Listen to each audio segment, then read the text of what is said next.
My name is Erna Kubin-Klanin, and we are here at Erna's Elderberry House restaurant, which is on the estate by the Elderberries, where we have Chateau du Sureau, the hotel, we have Spa du Sureau and Villa Sureau.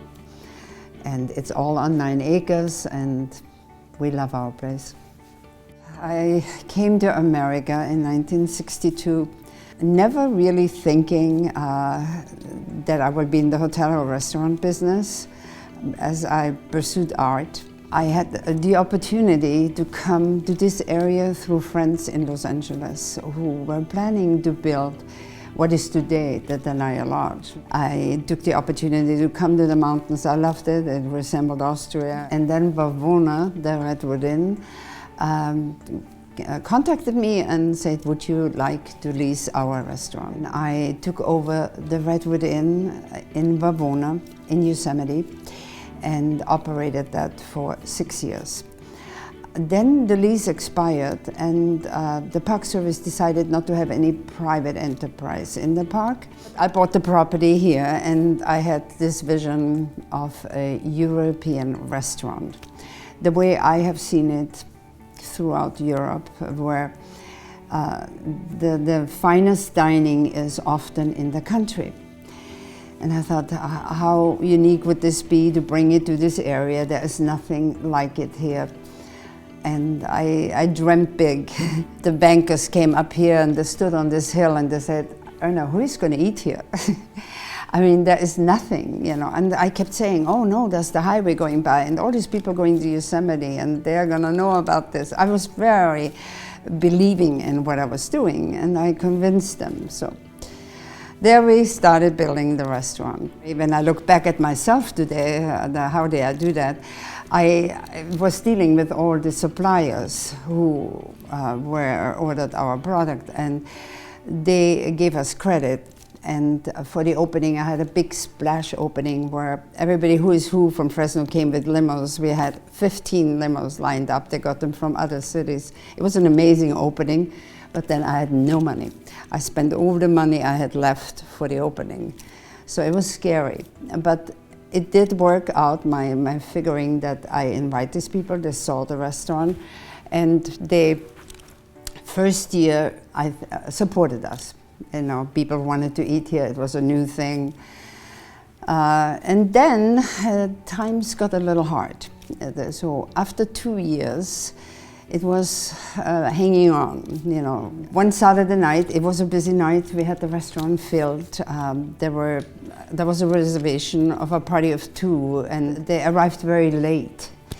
We almost were finished in the kitchen, and we seated them nevertheless, and they apologized. They got lost. They went to Sequoia instead of Yosemite. There were 2 gentlemen from New York.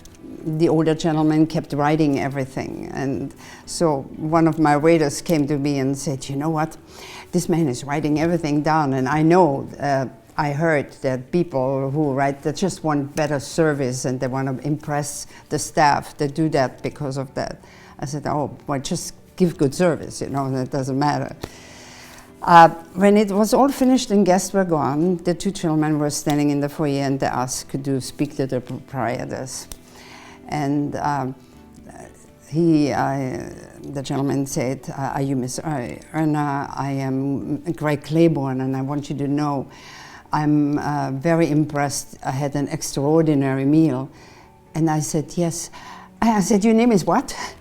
You are Greg Claiborne? I mean, I got so excited. I cannot tell you. I could not believe it was the first, you know, he was the food critic in the country, and food critics were very important for fine dining especially. And I could never get anybody to come here of our location. It was amazing. It's the highlight of my life to have met this gentleman at the beginning of my career. It made so much of a difference. And well, 3 months later, the New York Times came out with a huge article and saying one of the most stylish, elegant restaurants in the country is in a little tiny town by Yosemite called Oakhurst. And The phones started ringing. I had people call from London. They were on a plane. They said, we just flew to London and we had the New York Times and we read this article. And I said, where are you, what? Because Greg Claiborne had power. You know, he wrote like 36 cookbooks. He was the #1 food critic, he really was. So people paid attention and the media paid attention. And this was my breakthrough, the recognition of the restaurant. The diner today in fine dining is looking for, yes, refined food, but also for a theater, for an experience. Miss Erna to me is one of the revolutionary chefs of America and California, who started about 30 years ago. And just hearing about her in Michigan, it was just this famous chef who opened up this phenomenal restaurant tucked away in the mountains.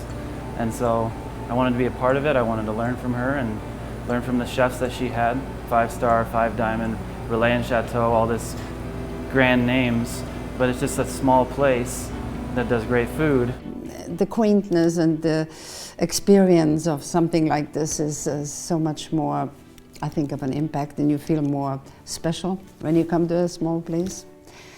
And yes, in '91 we were able to open Chateau du Sirop, with the help of many people, especially my husband. She created her own world, literally, here in Oakhurst. This is a piece of Europe without having to get on a plane. It's a lifestyle. It's not even a labor. It's not a job. It is truly an adventure. That's the beginning, and that's how I got into having the Elderberry House. I want to dearly thank the whole community, the Central Valley, everyone who voted for this recognition. Again, I'm so very honored, and I know many people before me who have gotten it, to be in this company with all of them. Thank you so very much.